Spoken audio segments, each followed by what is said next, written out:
Episode 12 of Supergirl introduced or featured a really great character that I like very much. If I were to ever either whether it's fan fiction or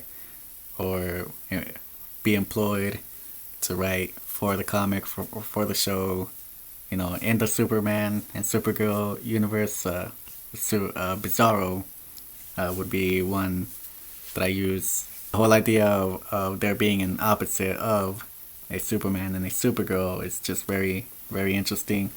And it was cool how, if we're talking about a Bizarro for Superman in past lore that I'm familiar with, um, there's this idea of not necessarily that Bizarro is like the ultimate evil to to go opposite of Clark's and Cal's ultimate good. It's more of like Superman, being like this all powerful, smart do gooder.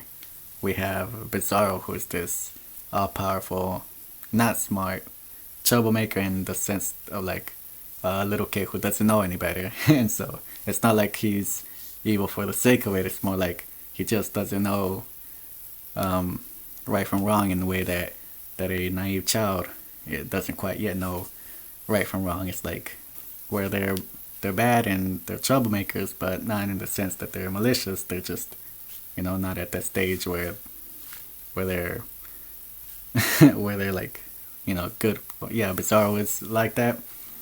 It's pretty cool to incorporate him into the mythology, and so it was really cool for me, at least personally, to get to see it, a Bizarro girl for Supergirl, and they did. I mean, I don't think you're ever gonna hear me say anything critique or negative about the show. So once again, yes, I love the way they did it. I love the fact that they went fully with the whole like because they come from the DNA of either Cal or Kara, in this case Kara, because she came from Kara's DNA. Bizarro Girl had her same psyche, and so we got to see, especially in that one critical moment, where Maxwell wanted to really hurt the person that Kara cared about most, and so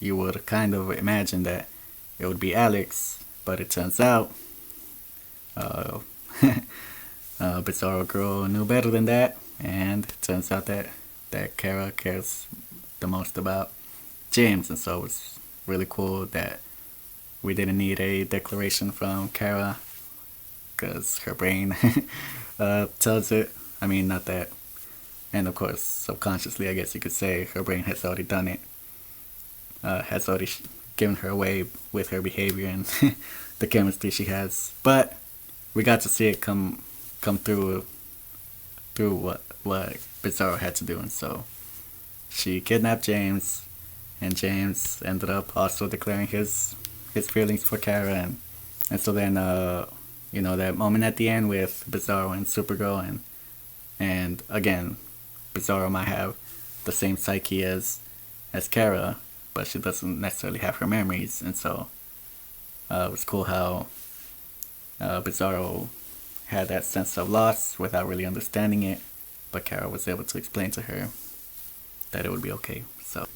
So next week, get ready for once again something that looks very exciting. It's gonna seems like some kind of alternate reality or dream version of Supergirl based on this one story that they used for Superman.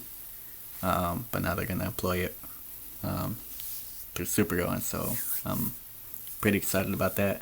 And so I look forward to it, and I'll see you guys next week.